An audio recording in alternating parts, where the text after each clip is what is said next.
Run कर लेता हूँ। ये पांडा से टिप्स का डेटा। ठीक है।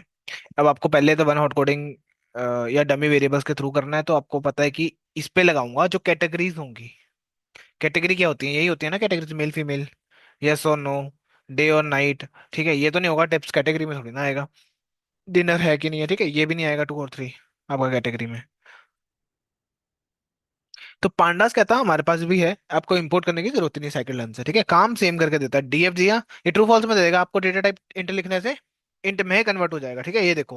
अब आपको इसने क्या करा, फाल ये मेल फीमेल दोनों दे दिया। मैं एक डिलीट कर सकता हूँ क्योंकि मुझे पता है कि एक रो में एक लाइन में मेरे को पता है जीरो है तो फीमेल ही होगा यहाँ पे।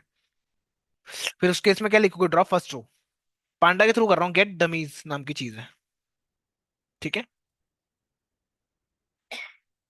ये कर दिया। वन हॉट कोडिंग से भी कर सकते हो, वन हॉट कोडिंग ये रहा। स्पार्स फॉल्स करते थे बताए, वो ऑब्जेक्ट्स बना के देता है ना आपको।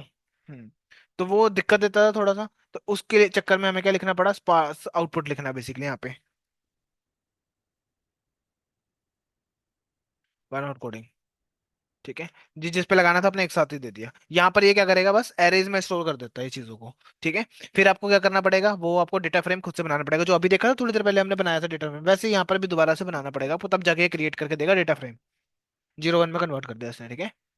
Label encoding, ordinal encoding, what are the type of categorical variables. ठीक है, एक होता है ऑर्डिनल, एक होता है नॉमिनल। कैटेगरीज पता लग रही है, कैटेगरिकल वेरिएबल्स क्या होते हैं, है ना। लास्ट टाइम आपको उसमें स्टैटिस्टिक्स में बताया भी था मैंने, कैटेगरीज थी ना, नॉमिनल और कैटेगरिकल। ठीक है।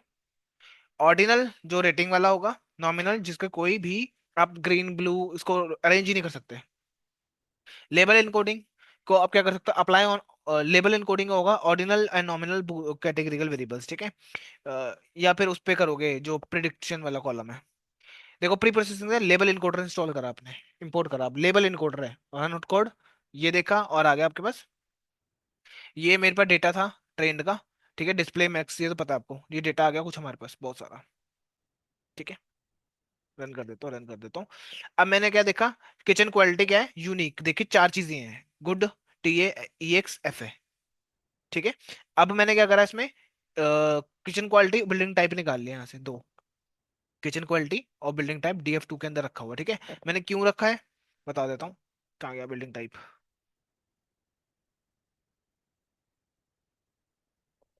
पता नहीं कुछ कुछ करके छोड़ देता हूँ मैं यहाँ पे। देखता हूँ अभी, बिल्डिंग टाइप में कुछ होगा यहाँ पे। हम्म, कहाँ है? हाँ, ठीक है, बिल्डिंग टाइप। अब ये बिल्डिंग टाइप में क्या है पता है,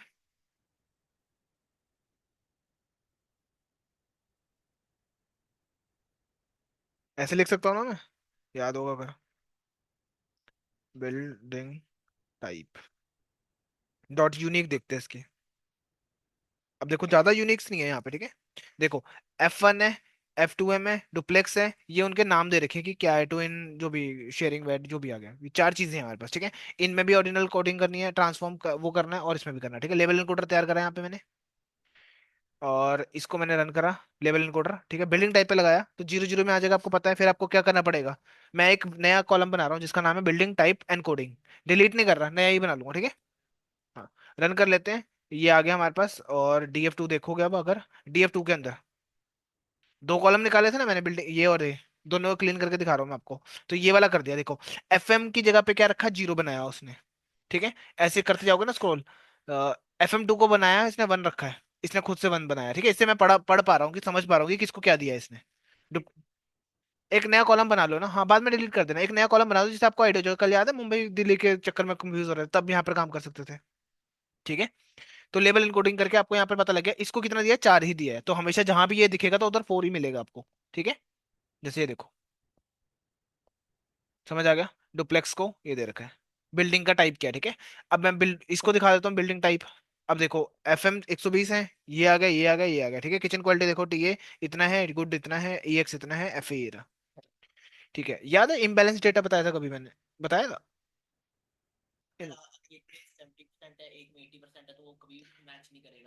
70, ठीक है, इम्बैलेंस डेटा होता है एक।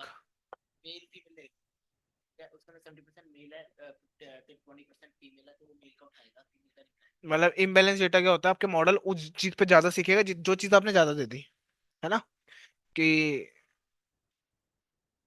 हाँ उसको आप मान लो बहुत सारी हिंदी बढ़ा दो, इंग्लिश कम पढ़ी उसने, तो ऑब्वियसली इंग्लिश में उसका ध्यान कम होगा as compare to Hindi, Hindi उसको समझ आ जाएगी, ठीक है। तो अब देखो यहाँ पर भी आपको इम्बैलेंस डेटा क्लियरली दिख रहा है, सबसे ज्यादा क्या है, फिर देखो कितने कम कम है। अगर इसके हजार हजार भी होते हैं ना, फिर भी हम मान लेते हैं इसके आसपास है, ठीक है, ये तो बहुत कम है, इम्बैलेंस का डेटा है, ठीक है। ये ये इम्बैलेंस यहाँ तक तो नहीं है, ये वाले के लिए इम्बैलेंस, मतलब एफए के टाइम पे ना मॉडल आपका बहुत गलतियां कर सकता है, एफए के टाइम पे याद रखना। इन तीनों में तो फिर भी ये सही बता देगा, प्रिडिक्शन कर सकता है, इन दोनों में तो सबसे अच्छी प्रिडिक्शन कर लेगा। जब इसकी बारी आएगी ना एक्सीलेंट की, तब इसमें गलतियां कर सकता है, ठीक है मॉडल, ये इम्बैलेंस का तरीका होता है, वो बाद में देखेंगे। किचन क्वालिटी में ईएक्स का मतलब पता है क्या, एक्सीलेंट है, आप ऐसे लिख लेना, कभी सर्च करोगे ना इंटरनेट पे, तब आपको ऐसी चीजें मिल जाती हैं कि जीडी का मतलब क्या था, गुड है, टीए का मतलब उन्होंने रखा हुआ टिपिकल या एवरेज, और एफए का मतलब फेयर है, ठीक है। तो अब मैं यहाँ पर मैनुअली भी चीजें कर सकता हूँ। मैंने क्या बोला, ईएक्स को 4 दे दो, वो अपने हिसाब से एडजस्ट कर सकते हो आप, ठीक है। ये एक डिक्शनरी बनाई है की वैल्यू पेयर्स की, ध्यान रखना। एक ईएक्स को ये दे दिया, गुड को ये दे दिया, टीए को ये दे दिया, और एफ को 1 दे दिया। अब मैं मैप ऑब्जेक्ट का इस्तेमाल करूंगा किचन क्वालिटी के ऊपर, तो ये क्या करेगा, ये दे दिया ऑर्डर, जहां जहां पे ईएक्स है ना वहां पर मैप का कर देगा 4, ठीक है, और जहां जहां पे गुड है वहां 3 लिख देगा, ठीक है। ये मैपिंग हो गया, अभी अपडेट नहीं करा डेटा, ठीक है। तो अपडेट करूंगा मैं यहाँ पर, एक नया ही कॉलम बना दिया किचन क्वालिटी दिस मैप के साथ। अब मैं आपको और तरीके दिखा रहा हूँ बेसिकली इस चीज को करने के, मल्टीपल वेज होते हैं हमारे पास करने के। ये देखो, ये खुद से दे दिया आपने। लेवल इनकोडर क्या करेगा, वो अपनी मर्जी से किसी को 1 2 3 देगा ना, तब लेवल इनकोडिंग कब यूज करोगे, जब आपको पता है कि किसी का कोई इतना ज्यादा इंपॉर्टेंस नहीं है। हाँ, नॉमिनल के ऊपर, ठीक है। अभी किचन क्वालिटी का भी मैंने क्या करा, खुद से दे दी क्वालिटी, मेरे को लगा कि हाँ किचन की क्वालिटी कुछ मैटर कर सकती है, ठीक है, मैंने खुद से नंबर दे दिए कि 1 4 2 1, ये दे दिया, ठीक है। मैपिंग समझ आ गया, मैप से हम कर पाए, मैप पहले भी करा हुआ पाइथन के अंदर, डिक्शनरी के अंदर मैप, समझ आया। अब आता कि फीचर स्केलिंग, ये कॉन्सेप्ट समझ आ गया ना, ये तो इनकोडिंग के ऊपर ही है, जिसमें से हमने एक और चीज देख ली, लेबल इनकोडर, मैप देख लिया, मैप के थ्रू कैसे करना है, ठीक है। आगे आ गया फीचर स्केलिंग। अभी फीचर स्केलिंग क्या होता है, देखो व्हाट इज फीचर, फीचर क्या होते हैं, हाँ हाँ, ठीक है। रिकॉर्डिंग चल रही है, हाँ।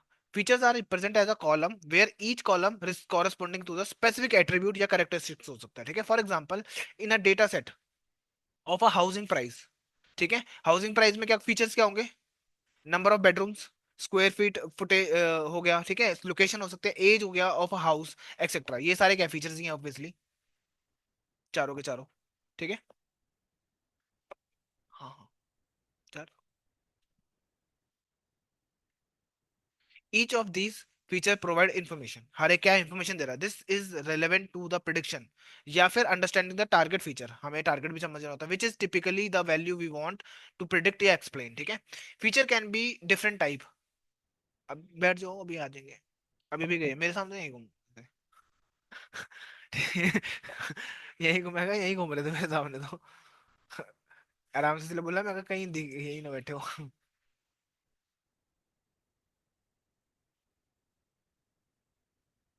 क्या है, feature scaling represent a column, column को बताता है where each column corresponding to the specific attribute या characteristics. For example, in a data set मान लेते हैं हमारे पास क्या फीचर प्राइस हो सकता है, बहुत सारे कॉलम्स हो सकते हैं, ठीक है, जो कि कुछ ना कुछ बता ही रहे हैं। Each of these feature provide information जो कि रिलेवेंट होगा टू द प्रिडिक्शन, तभी आप रखोगे ना, और फालतू चीज होगी तो डिलीट करोगे और रिमूव करोगे, right. Target variables which is typically the value we want to predict या एक्सप्लेन करनी हो तब, ठीक है। Feature can be different type, feature कोई भी टाइप के हो सकते हैं, न्यूमेरिक भी हो सकते हैं, कैटेगरिकल भी हो सकते हैं, आपको पता होगा।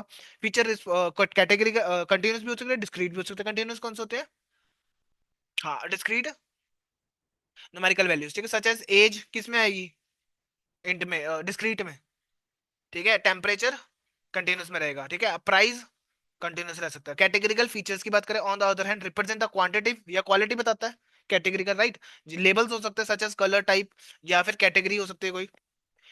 The selection and engineering is appropriate, ठीक है।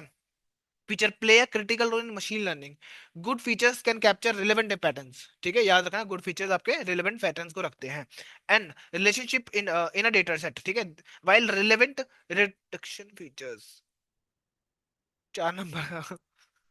इसे ऐसे चक्कर से उठाओ भी मत, फटफटा जाए बहुत, ठीक है। Reductive feature can be introduce noise, अगर आपका बेकार फीचर उठा लिया आपने या क्लीन नहीं है, वो क्या करेगा, नॉइज इकट्ठी कर देगा उसके अंदर, खराब कर सकता है आपके डेटा का, अननेसेसरी कॉम्प्लेक्सिटी बढ़ा सकता है आपके डेटा की, ठीक है। Feature selection technique, feature selection technique, feature selection क्या हुआ, कॉलम को सिलेक्ट करने की टेक्निक। डोमेन की नॉलेज, जिस डेटा पे आप काम कर रहे हो उसकी डोमेन की, जैसे हाउस प्रोडक्शन, आपके पास हाउस की बहुत अच्छी नॉलेज है तो क्या हो सकता है, बहुत अच्छे से काम कर सकते हो। या फिर बंदा बैठा हुआ वो आपके पास, बिल्डर जो भी है, वो डेटा लाया और खुद बैठ गया या अपना बंदा बिठा दिया उसने, जिसको उसकी नॉलेज है, ठीक है, वो आपको आइडिया दे रहा है कि ये कॉलम रखो, ये वाले उड़ा दो, काम के नहीं है, ठीक है। डोमेन नॉलेज होना बहुत जरूरी है जिस काम को कर रहे हो आप, ठीक है। तो जैसे म्यूजिक का उठाया, तो म्यूजिक के पहले आप नॉलेज इकट्ठी करने जाओगे, गूगल के ऊपर कहीं भी सर्च करोगे, भाई ये कॉलम क्या है, ये कॉलम क्या है, ये क्यों है, क्या है, ठीक है। उसके बाद आप आगे बढ़ोगे, ऐसा नहीं कि डेटा उठाया, रीड क्लीन करा और चलो घर चले गए, ठीक है। Often use to identify the most informative feature for given problem, ठीक है। ऐसे ही काम करना होता है, तो ये बहुत इंपॉर्टेंट लाइन है, ध्यान रखना, फीचर्स के बारे में बताएगी तो पढ़ लेना इसको। फीचर स्केलिंग इसमें क्या होता है अब, फीचर स्केलिंग क्या होता है,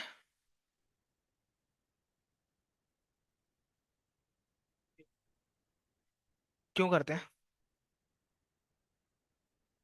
मशीन, वो तो फिर इनकोडिंग से भी हो रहा है, इनकोडिंग से भी हो रहा है, एनकोडिंग से भी कर देना मैंने तो। हम्म। हम्म।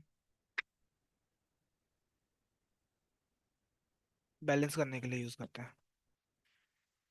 ये देखो, फीचर स्केलिंग देख लो, एक फीचर स्केलिंग भी एक टेक्निक होती है, प्री प्रोसेसिंग टेक्निक है, मतलब मशीन लर्निंग से पहले वाला पार्ट है ये, ठीक है। In machine learning to normalise या स्टैंडर्डाइज द फीचर या variable of a data set, it involve transforming numerical value of different feature into specific range of या फिर distribution, which help to improve the performance of certain machine learning algorithm. कुछ machine learning algorithm है जिसको required होता है feature scaling, simple सी बात है, ठीक है। क्यों है, क्या है, मैं बताता हूँ। That are sensitive to scale to the input feature. For example, एक कॉलम आपका एज का है, ठीक है, जिसमें अपने एज है 30, 40, 100 तक चली जाएगी, चलो ज्यादा से ज्यादा, है ना। सैलरी क्या हो सकती है, सैलरी तो कितनी भी जा सकते हैं, 1 करोड़ भी जा सकती है यहाँ से, 0 0 0 5 0 0 0 बिल्कुल जीरो हो सकती है कुछ, है ना। जब आप मशीन लर्निंग को दोगे ना, वो कन्वर्ट करता है इन नंबर्स को, समझता है, कैलकुलेशंस करता है, राइट। तो ये 1 करोड़ और ये चीज में कितना डिफरेंस नहीं आ जाएगा, तो मेरा काम है इन दोनों को एक ही लाइन पे लेकर आना, ठीक है, ऐसी लाइन पे लाना जो कि 0 से 1 के बीच में होती है, ठीक है। तो मान लो एज 13 है ना, तो आसपास यहाँ रख लो, ठीक है, और स्केल सैलरी है ना, सैलरी को यहाँ रख लो, तो ये एक स्केल पे आ जाएंगे, जिससे ये मशीन लर्निंग को समझने में इजी रहेगा। और करना ऐसे है फीचर स्केलिंग की, वापस अगर मैं कन्वर्ट करूँ तो वो वही वैल्यू होनी चाहिए, कम नहीं होनी चाहिए। 1 लाख है तो 1 लाख वापस आ जानी चाहिए। और फीचर स्केलिंग कर दो तो वापस वो श्रिंक हो जाए, काइंड ऑफ, दोनों को श्रिंक कर दो, ठीक है। अब देखो, एक बॉल आपने डेटा मशीन में ये दी और एक ये दी, ठीक है, दोनों कंफ्यूज हो गए ना, तो एक काम करो, डॉट डॉट बना दो, ये थोड़ा सा बड़ा कर दो, सैलरी वाला कॉलम है, ये आपस में एक लाइन में तो आगे थोड़े से रिदम के अंदर, ठीक है। आगे मैं दिखाता हूँ इसको, एक लाइन में ले आओ दोनों को, हाँ, एक को कर रहे हो एक को कम कर रहे हो तो फिर दिक्कत हो जाएगी ना। और वो लाइन क्या है, 0 से 1 के बीच में होते हैं फीचर स्केलिंग, ठीक है, लाइन कि एक लाइन में लेकर आना सारे कोड को, कि जिससे क्या हो, मशीन लर्निंग एल्गोरिदम को समझ आ जाए इजीली कि हाँ ये लाइन ठीक चल रही है, बेसिकली एकदम से ऐसा नहीं हो बड़ी लाइन आ गई, बड़ा नंबर आ गया कोई कैलकुलेशन के टाइम पे, ठीक है। तो इसलिए हम फीचर स्केलिंग करते हैं, देखो यहाँ पे लिखा हुआ है, फीचर स्केलिंग क्या है, प्री प्रोसेसिंग टेक्निक है, use in machine learning to normalize, आपके डेटा को नॉर्मल करने के लिए, ठीक है, या फिर स्टैंडर्डाइज द फीचर या variable of a data set, it involve transforming numerical value को different features into a specific range, range मतलब 0 से 1 के बीच में कोई भी स्पेसिफिक रेंज हो सकती है, या फिर distribution, which help to improve the performance of certain machine learning algorithm. कुछ मशीन लर्निंग एल्गोरिदम है जिसकी परफॉर्मेंस इससे बढ़ जाती है, तो आप चाहोगे ना एक एक तुक्का तुक्का से तो परफॉर्मेंस बढ़ा रहे हो आप,